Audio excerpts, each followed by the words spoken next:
반갑습니다. 원불교를 만나서 강연자 청년 3단 이준호입니다. 그동안 다른 분들의 원불교를 만나서 강연을 이렇게 들으면서 나도 언젠간 하지 않을까 그런 생각이 자주 들곤 했는데요. 이번 기회에 이 자리에 서게 되니까 감회가 새롭습니다. 강연을 제안해 주신 교화부 그리고 도움을 주신 교무님, 단장님께 감사드리고 방금 전에 저에게 응원 메시지 주셨던 분들께도 감사드립니다. 저는 과거에 시각 디자인을 전공했고 5년 정도 컴퓨터 그래픽 디자이너로서 게임 업계 그리고 영상 업계에서 활동했습니다. 현재는 거의 4년 동안 영상이랑 마케팅 회사를 창업해서 그런 사업을 하고 있습니다. 구체적으로 요즘에는 코로나19 바이러스 방역을 위해서 결혼식이나 회의 같은 행사에 참여자 규모가 많이 축소되고 있는데요. 이에 대안으로 비대면으로 진행할 수 있도록 유튜브나 줌으로 생중계해주는 일을 주로 하는 편입니다. 안암교당에서는 문화부 차장을 맡아서 공연 영상이나 홍보 영상 등을 제작하고 있습니다. 오늘의 강연 주제는 산만한 정신을 맑게 해주는 마음의 고향입니다. 평소 저는 나는 누구인가라는 질문을 스스로에게 자주 던지곤 합니다. 원불교를 다니게 된 계기 중 하나가 바로 이것이기도 합니다. 일기를 쓰면서 자신을 탐구하고 생각 명상을 하면서 자신을 바라보는 시간을 가지면은 마음이 편안해지고 행복해집니다. 원불교에서 배운 수행 방법이 아닌 다른 방법을 통해서 알아보기도 합니다. 성격이나 적성을 파악하는 검사를 활용하는 것입니다.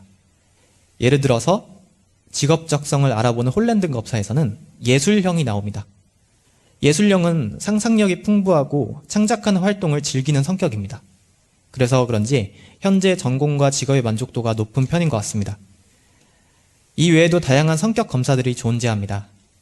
앞으로 추가적으로 MBTI 애니어그램을 참고해서 제 성격을 알아보고 저의 과제를 해결하기 위해서 고군분투했던 마음 공부의 과정과 그런 변화를 발표하겠습니다.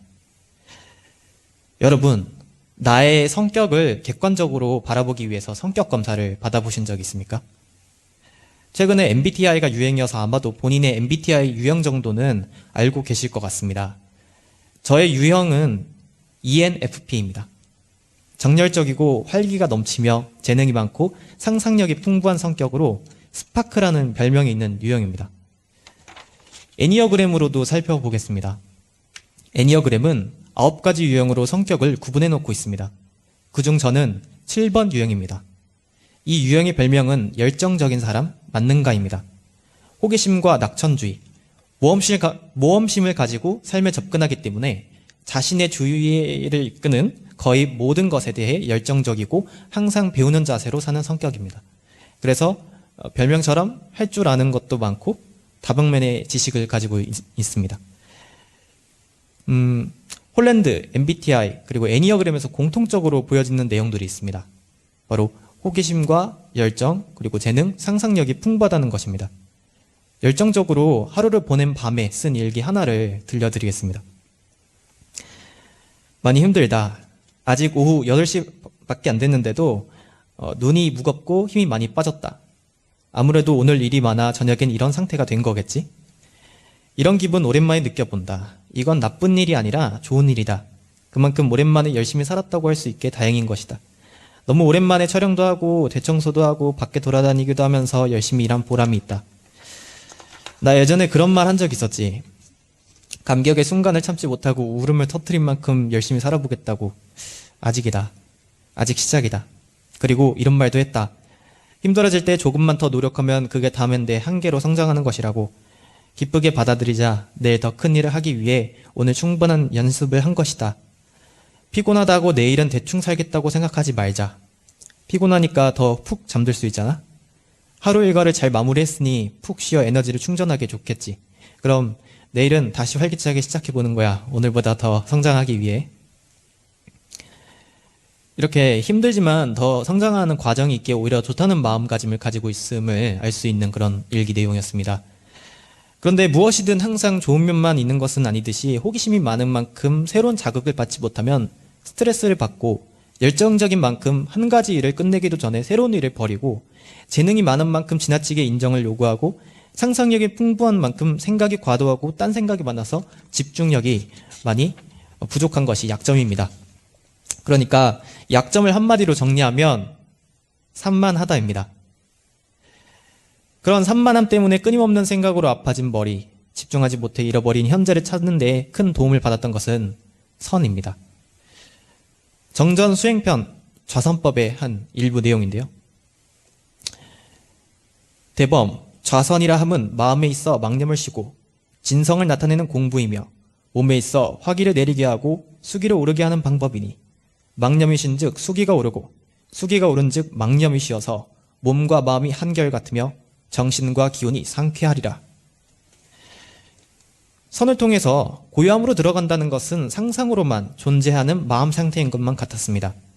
잠을 잘 때도 항상 마치 현실 속에 있는 것처럼 생생하게 꾸어서 잠을 7시간 이상은 자야 피곤함이 덜해질 정도인데 아무 생각도 없는 경지가 있다니 믿기지 않았던 것입니다. 그렇지만 일단 대종사님의 법에 믿음을 가져서 가장 먼저 교당에 오면 개인적인 일들은 아예 생각하지 않기로 하였습니다. 놀 때도 일 생각하는데 교당에서만큼은 현재 집중하기로 마음먹은 것입니다. 그래서 휴대폰을 꺼두기도 하고 빨래한 옷을 개듯 교당에 오기 전에 미리 다 생각 정리를 해두고 오기도 하였습니다. 그렇게 꾸준히 하니까 점차 변화하는 변화하는 자신이 보였습니다. 처음부터 잘 되진 않았지만 대종사님께서 전문 입선하는 것이 초학자에게는 괴로울 것이나 공부가 점점 익어가면 이보다 편안하고 재미있는 생활이 더 없을 것이라고 말씀하셨던 것을 되뇌이면서 그런 고통을 받아들였고 그러자 변화를 맞이할 수 있었습니다. 애니어그램에서는 스트레스를 받을 때 그리고 받지 않을 때마다 성격이 변화한다고 주장하고 있습니다. 원불교 교리적으로 해석해보면 스트레스는 경계이고 그리고 성격이 변화하는 것은 마음이 변하는 이치에 있기 때문이라고 말할 수 있습니다. 애니어그램에 따르면 스트레스를 받지 않을 때는 탐구자가 되어서 우주, 내면의 세계 등이 일이 일어나는 방식이 어떤지 알고 싶어 합니다. 질문을 던지고 깊게 탐구합니다. 열정적인 사람, 만능가에게 작용하는 단점은 즉흥적이고 변덕스러우며 욕심이 많고 산만하다는 것인데 건강할 때는 집중력이 있고 깊이가 있어지는 것입니다. 이것이 딱 선을 하거나 교전을 봉독하거나 일기를 기재할 때 일어나는 현상들입니다. 반면에 스트레스를 받을 때는 부정적으로 변합니다. 애니어그램의 설명에 따르면 갑자기 완벽주의가 되고 비판적인 사고를 가지게 됩니다. 그래서 평소에는 알고 있어도 원만하게 이해하고 넘어가던 것도 그때는 비판적으로 대응한다든지 어떤 일을 시작하면 완벽하게 끝날 때까지 붙잡고 있기도 합니다. 기본적으로 애니어그램 7번 유형은 자신의 내면 세계에 있는 감정적인 고통, 슬픔, 불안감에 사로잡히는 것을 두려워합니다. 그런데 스트레스를 받게 되니까 완벽하게 끝날 때까지 놓지 못하고 있는 것입니다. 그래서 밥을 먹는 시간도 잊어버리거나 포기하면서까지 마무리하고 밤새 일해도 끝나지 않을 때면은 하던 일을 중간에 멈추고 만든 잠을 원망한 적도 있었습니다.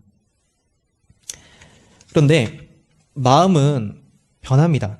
변하는 이치를 알아서 내 마음과 경계 상태를 알아서 수시로 바른 방향으로 돌려주어야 합니다. 이걸 모르고 방심하는 순간 오랜 세월 익어진 습관들이 다시 돌아옵니다.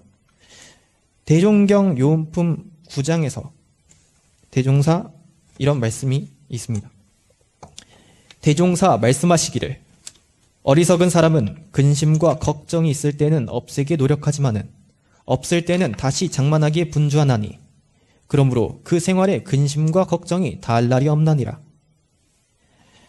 사실 마음 공부를 잘 하다가도 위태로운 적이 몇 번 있었습니다. 그나마 다행스럽게도 대종사님의 교법이 그 난제 해법이 될 것이라는 것을 그런 믿음을 가지고 있었기 때문에 다시 돌아올 수 있었습니다.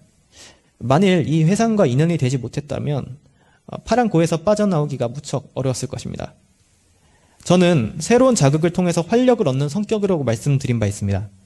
가만 생각해보면 이 상황이 깨질 때마다 위기에 빠졌습니다. 제가 학생회장을 맡고 있어서 매일매일이 새롭던 그런 학교 생활을 졸업하고 집에 홀로 남겨졌을 때 제가 외동이거든요. 집에 있을 때 아무도 없으니까 사무실 주인의 갑작스런 연장 계약 취소 소식으로 사무실을 잃고 혼자서 집에서 재택근무를 한 적도 있었는데 이때도 하루 종일 혼자 있었고요. 코로나19 발발로 강의를 하러 다닐 수 없게 되었을 때 등 매일매일 같은 일상이 반복되는 시기마다 크게 스트레스를 받았고 방심했습니다. 그러면 열심히 살았던 사람은 온데간데 없어집니다. 삶이 무료해지고 허무해져서 일명 현재 자각 순간을 겪습니다. 또 이게 계속되면은 무기력해지고 나태해집니다. 어렵게 노력해서 성취감을 얻기보다는 먹고 자는 행위로 쉽게 얻을 수 있는 1차원적인 욕구들만 해결하게 되는 것입니다. 예를 들어서 평소에는 잘 먹지도 않았던 군것질, 게임, 그리고 영화에 중독되는 그런 경험을 했습니다. 게임 같은 경우에는 외로우니까 여러 유저들이 함께 할 수 있는 그런 시간을 가질 수 있으니까 아마 거기에 이제 빠지게 됐던 것 같고요. 그 상황이 있을 때 쓴 일기 하나를 또 들려드리겠습니다. 요즘 들어 일을 하다가도 얼른 쉬고 싶고 기상하고 나면 일어나는 것이 버거웠고 잡념이 많아 제대로 진행되는 일이 잘 없었다. 방금 문득 이런 생각이 들었다. 중근기였구나. 알고 나니 정신이 번쩍 든다. 정신을 맑게 하고 생활 습관에 변화를 주는 노력을 해야겠다. 먼저 건강한 습관을 형성하려 한다. 하면서 습관을 어떻게 형성해야 되는지 그 나열을 했습니다. 이렇게 피폐해진 상황에 있는 자신이 스스로가 봐도 절대 사람이 아닌 것 같아 보였지만, 그리고 다시 좋은 상태로 돌아가기 위해서 어떤 마음으로 어떻게 실천해야 하는지 그 방법도 잘 알지만 연구력과 치사력이 부족해져서 쉽사리 마음에서 그쳐버리는 상황이 되어버린 것이죠. 하지만 그런 역경에서 벗어나지 못했더라면 지금 제가 이곳에서 이렇게 강연을 하고 있지 못했을 것입니다. 다행스럽게도 대종사님께서 희망이 끊어진 사람은 육신은 살아있으나 마음은 죽은 사람이야 이라 말씀하셨듯이 다시 극복할 수 있을 것이라는 그런 믿음과 희망을 놓지 않아서 그런지 한번 강한 마음을 먹고 또 타력으로 인해서 교전부터 다시 펼칠 수가 있었습니다. 대종경 요음품 12장의 일부 내용입니다. 희망이 끊어진 사람은 육신은 살아있으나 마음은 죽은 사람이니 도 음을 행한 악인이라도 마음만 한번 돌리면 불보살이 될 수 있지만은 희망이 끊어진 사람은 그 마음이 살아나기 전에는 어찌할 능력이 없느니라. 오랜만에 다시 만난 교전 속의 대종사님의 말씀이 반갑게 느껴졌습니다. 마치 마음의 고향이 다시 찾아온 그런 느낌이었습니다. 금방 정신이 개운해지고 행복해지는 기분이 들었습니다. 그리고 일단 밖에 나가서 체력을 단련했습니다. 같은 시간, 같은 거리를 달리더라도 매일매일 하면 변화가 보였습니다. 점점 여유가 생기고 점점 속도도 빨라졌습니다. 드디어 활기를 찾은 그런 기분이 들었습니다. 저는 동할 때 마음에 힘이 생긴다는 것도 확실히 알게 되었습니다. 성격 특성으로 인해서 부족했던 점은 원불교를 만나서 극복할 수 있었습니다. 그리고 언제나 항상 같은 마음, 성격일 것이라고 방심해서 다시 고에 빠졌던 것도 다시 극복할 수 있었습니다. 그러면서 변화하는 이치에 밝아지고 취사력을 더 굳게 세울 수 있었습니다. 대종경 수행품 30장의 일부 내용입니다. 선한 일에는 습관되기가 어렵고 악한 일에는 습관되기가 쉬우며 선한 습관을 들이기 위하여 공부하는 중에도 조금만 방심하면 알지 못하는 가운데 악한 경계에 흘러들어가서 처음 목적한 바와는 반대로 되기 쉽나니 이 점에 늘 주의하여야 착한 인품을 이루게 되리라. 조금만 방심하면 알지 못하는 가운데 악한 경계로 흘러갈 수 있으니까 앞으로 이 점을 주의해야겠습니다. 이처럼 과거의 원불교를 통해서 성장한 모습이 있듯이 당연히 앞으로도 마음 공부를 통해 성장해 가고자 합니다. 첫째는 벼락치기 습관입니다. 저의 MBTI 유형에는 이런 설명이 있습니다. 벼락치기의 달인.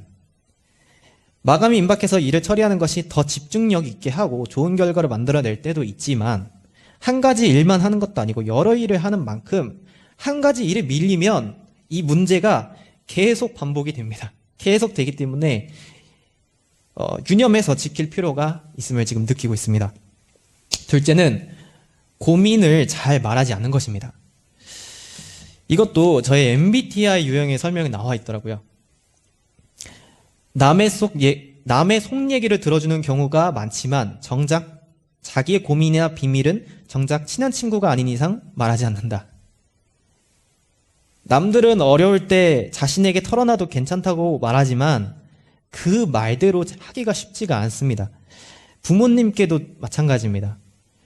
사실 저는 지난날 이렇게 살았어도 괜찮았기에 큰 불편함이 없었습니다.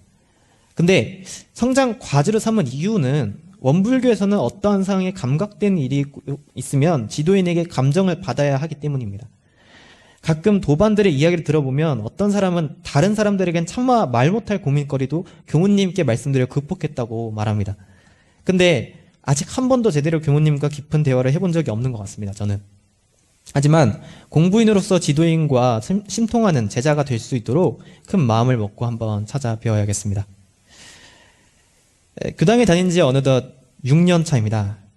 처음에 교당 다닐 때 당시 도반들이 저를 신기하게 봤던 기억이 생생하게 납니다.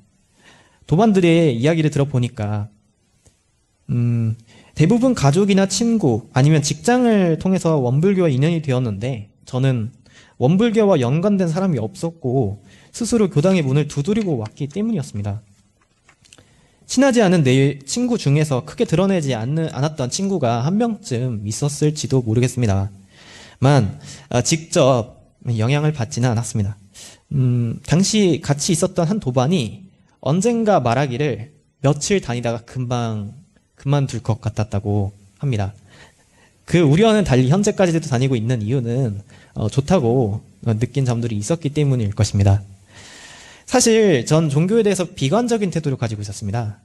할머니와 아버지의 손을 잡고 절에 다녀오거나 아니면 친구가 책을 보러 가자고 해서 따라갔더니 교회였다든가 교회에서 책을 읽는 거죠. 그렇다든가 하는 등 다른 이웃 종교들에 대한 체험은 자주 있었습니다. 그런데 좋은 경험으로만 삼을 뿐이었지 꾸준히 다니고 싶은 마음은 전혀 없었습니다. 보이지 않는 세계에 대한 의심이 컸기 때문이었을 겁니다. 그리고 기도만 하고 실천하지 않는 사람들을 보면서 종교에 대한 편견이 있었습니다. 과학이 발달하면서 사람들의 지적 수준이 높아지면서 신의 존재에 대한 의구심을 품는 사람들이 많아졌는데 저도 사실 신이란 존재하지 않는데 사람들이 심적인 고통을 치유하기 위해서 신이 있다고 믿음으로써 신이 관념적으로 존재하게 된 것이다 라는 소견을 가지고 있었습니다. 그래서 허상을 믿으면 마음이 약해져서 쉽게 당할 것 같아서 다니고 싶지 않은데 계속 교회 다니라고 말하는 사람들 때문에 오히려 더욱 다니고 싶지 않은 그런 마음이었습니다. 오로지 제가 믿는 신은 제 자신이었습니다. 그런데 어느 날 종교에 대한 인식과 관점이 달라지는 계기가 생깁니다. 그동안 내가 허점이라 생각했던 부분들과 전혀 다른 종교가 나타났기 때문입니다. 그곳이 바로 원불교입니다. 믿음도 중요하지만 실천도 함께하고 특정 사람이 아니라 본래 진리를 신앙하자는 의미로 불상을 없애고 평화를 추구한다는 점들이 기존의 편견을 허물었습니다. 사실 원불교는 알고 있는 종교였습니다. 다만 알고만 있을 뿐이었습니다. 이 세상에 존재하는 종교라는 것 뿐이었죠. 학교에서 도덕시간 수업의 시간에 배울 때 한 번, 어릴 때 살았던 동네에서 지나칠 때 여러 번 교당을 접했다든가 그래서 존재 여부는 확실히 알았습니다. 그래서 이름에 불교가 있으니까 이 점 때문에 불교와의 차이에 대해서 궁금증이 생겨가지고 아버지한테 원불교도 불교냐? 라고 물어봤던 것도 기억이 납니다. 호기심을 갖고 홈페이지와 앱을 통해서 조금 더 알아봤는데 그것만으로는 호기심이 해결되지 않아서 어릴 때 본 적 있는 이문교당으로 무작정 찾아갔습니다. 그런데 교당 문이 잠겨져 있더라고요. 그래서 들어갈 수가 없었습니다. 그래도 먼 길 왔는데 어디 가야 되겠다, 어디라도 가야겠다 해서 지도를 켜가지고 가장 가까운 또 다른 교당에 이번에는 연락을 해서 갔습니다. 하긴 제가 아무 연락도 안 하고 갔으니까 당연하죠. 그럼에도 정말 그래서 제가 만났던 첫 스승님은 유린교당에 계셨던 박광재 교무님입니다. 전화하고 찾아온 한 학생이 이것저것 궁금한 것들을 물어보는 제가 교무님께 범상치 않아 보였는지 교무님께서는 한 달만 다녀보고 그럼 입교를 결정해도 좋다라고 말씀하셨고 또 또래보다 성숙한 것 같으니까 청년들과 함께하는 것이 어떻겠냐. 제가 그때 청소년이었거든요. 그러면 그렇게 권유를 하셨습니다. 그렇게 원불교와의 직접적인 인연이 시작되었습니다. 그렇게 입교를 결정하고 제가 법명을 받았을 때 제 이름이 원래 이름이 이준호였는데 이름이 뭔가 새로운 이름이 나올 것 같아서 다른 도반들도 기대를 하고 있었습니다. 근데 같은 이름이더라고요. 뜻만 달랐어요. 조철준의 깨달음 오를 써서 깨달음을 돋는 사람이라는 그런 의미의 법명을 받았습니다. 법명처럼 그런 명실상부하는 그런 공부인이 될 수 있도록 공부를 앞으로도 이어나가고자 합니다. 그리고 제가 이제 원불교와 인연이 되게 해준 게 그러니까 제가 무엇을 보고 왔다고 했잖아요. 그건 이제 페이스북에 있는 원불교는 치킨 먹어도 됨이라는 페이지에 한 게시물을 보고 왔는데요. 알고 계시는 것 같습니다. 예, 그 게시물을 보고 이제 찾아왔는데, 저도 그렇게 대중적인 원불교 콘텐츠를 만들어서 교화하는 것이 어떻게 보면 저의 서원이라고 할 수 있을 것 같습니다. 이상으로 마치겠습니다. 감사합니다.